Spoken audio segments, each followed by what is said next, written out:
Hola a todas y todos, mi nombre es Salvador Herencia Carrasco, soy director de la Clínica de Derechos Humanos de la Universidad de Ottawa y profesor de la Facultad de Derecho de la misma casa de estudios. Es un enorme placer estar con todas y todos ustedes el día de hoy y me han pedido que explique un poco sobre el desarrollo de la protección del derecho al ambiente en el sistema interamericano, especialmente en la jurisprudencia de la Corte Interamericana de Derechos Humanos. Entender el desarrollo que ha tenido este derecho en los últimos 5 años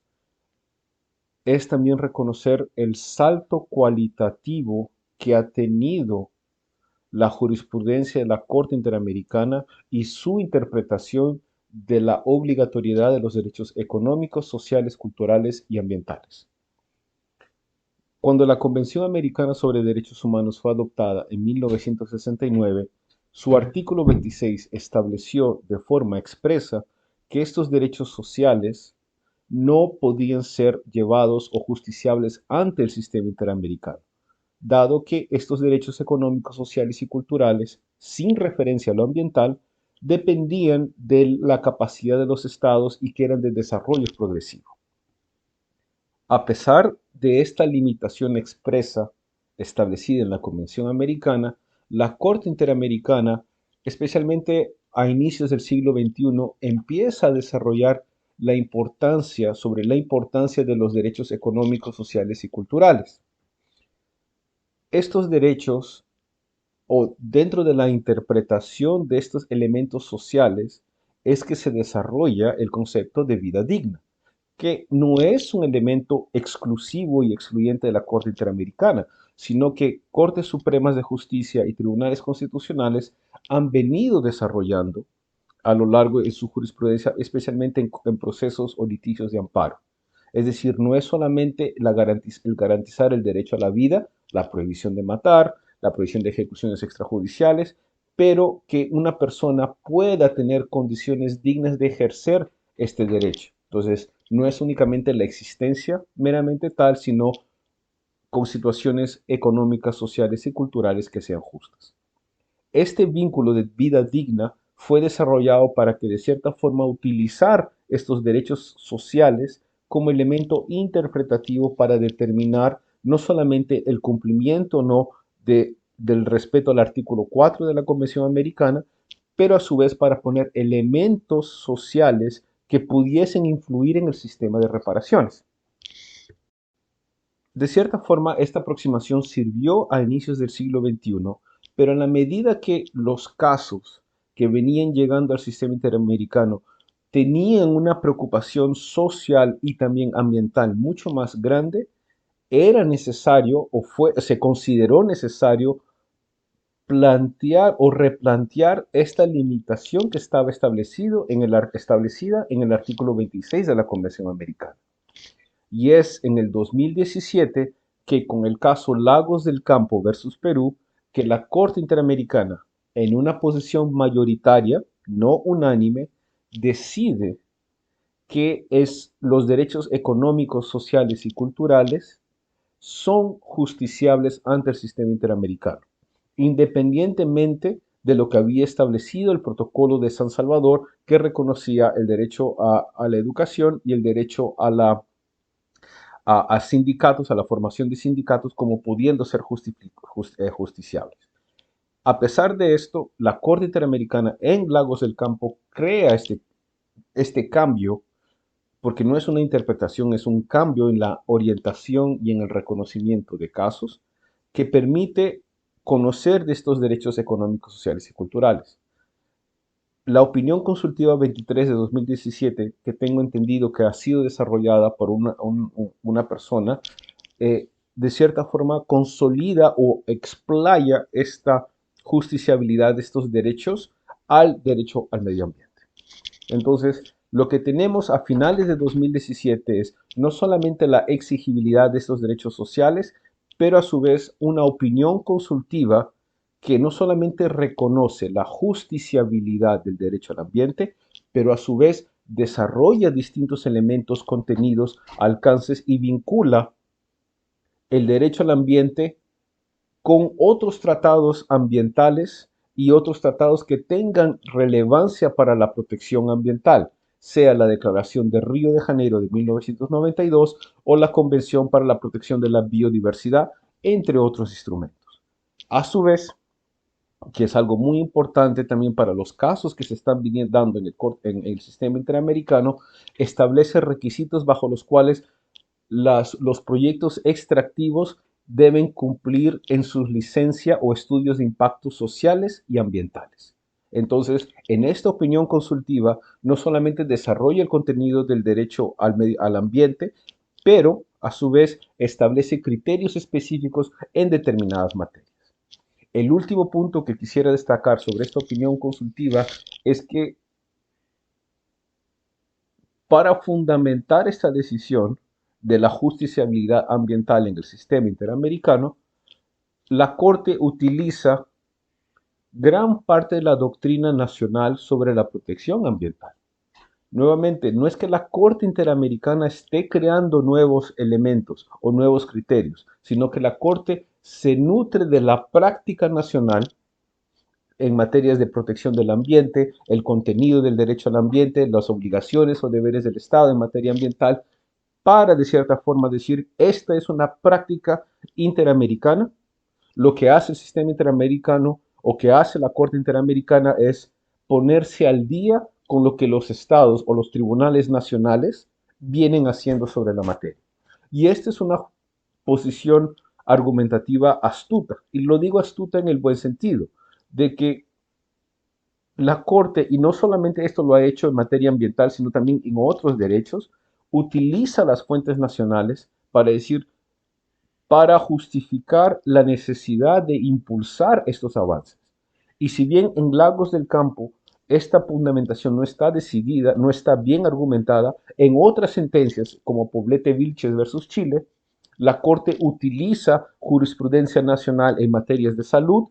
para establecer los requisitos y elementos. Entonces, aquí si vemos en un amplio margen, podemos definir dos cosas. En primer lugar, que hay una retroalimentación entre el sistema interamericano y sistemas nacionales. ¿Okay? A diferencia de lo que ocurrió en los 90, especialmente en la persecución de crímenes internacionales, en la cual la Corte Interamericana utiliza estándares internacionales para establecer obligaciones y deberes concretos del Estado. En este caso, si bien la Corte sigue en esta tendencia de establecer cuáles son los deberes en el sistema interamericano, la fuente no es exclusivamente el derecho internacional, sea ambiental o derecho en materias sociales, pero la práctica nacional, especialmente en procesos constitucionales de amparo, acciones colectivas, acciones de cumplimiento, son utilizadas para decir que aquí hay un verdadero diálogo interamericano. Y el segundo punto es la realidad y necesidad de responder a los casos y resolver los problemas concretos. En el caso de Laca Honjat versus Argentina, excluir el tema ambiental a pueblos indígenas implicaría no haber resuelto el caso de forma correspondiente. Entonces, el caso de Laca Honjat versus Argentina es importante porque, en primer lugar, es el primer caso contencioso que la Corte utiliza la opinión consultiva 23 sobre temas de ambiente y derechos humanos para materia de pueblos indígenas. Y desde luego que la Corte reconoce que los pueblos indígenas están protegidos, o parte esencial de sus derechos es un derecho a un medio ambiente sano. Pero a su vez, la Corte establece en la Cajonjat la importancia de utilizar el conocimiento ambiental que está establecido en la opinión consultiva 23, el conocimiento tradicional para poder desarrollar, para que ellos puedan desarrollarse en su totalidad. De ahí que el reconocimiento a la cultura o el derecho al agua y a la alimentación que está en la Cajonjat son elementos derivados de este reconocimiento, de la relación y la importancia del medio ambiente natural y el ejercicio de la vida y cultura de pueblos indígenas, incluyendo la alimentación y el agua. Entonces, de cierta forma, lo que vemos con la Corte Interamericana en la Cajonjat es un caso que estaba centrado en temas de territorio, indígena y titulación de tierras, va más allá en el sentido de reconocer cómo la actividad de los colonos en territorio indígena afecta su vida y por vida se incluye el tema ambiental. Entonces, desde la Cajonjat, la Corte Interamericana ha reiterado la importancia de la protección de pueblos indígenas y de la relación y la importancia del medio ambiente. Yo quisiera terminar esta breve sesión más que nada pensando en los próximos casos, en los casos que se están viniendo ante la Corte Interamericana y la importancia que va a tener la jurisprudencia de la Corte Interamericana en establecer parámetros específicos para la promoción, garantía y protección de este derecho ambiental.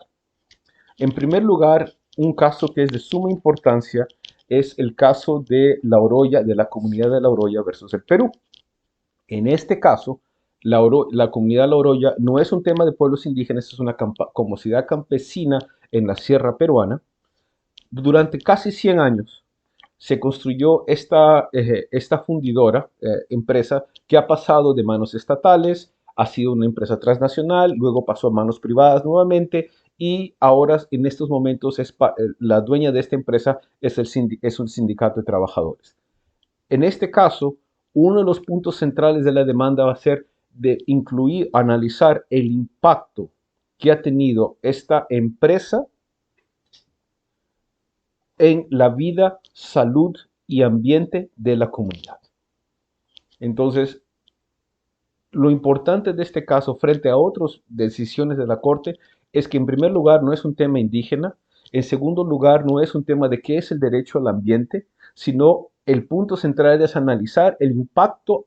que es una empresa privada extractiva ha tenido sobre la vida, salud y ambiente de esta comunidad rural en la Sierra Central del Perú. El segundo caso, que es también de sumamente importancia, es el caso de los pueblos indígenas en aislamiento voluntario Tagaeri y Taromenani, les pido disculpas por la pronunciación, versus Ecuador. Este será el primer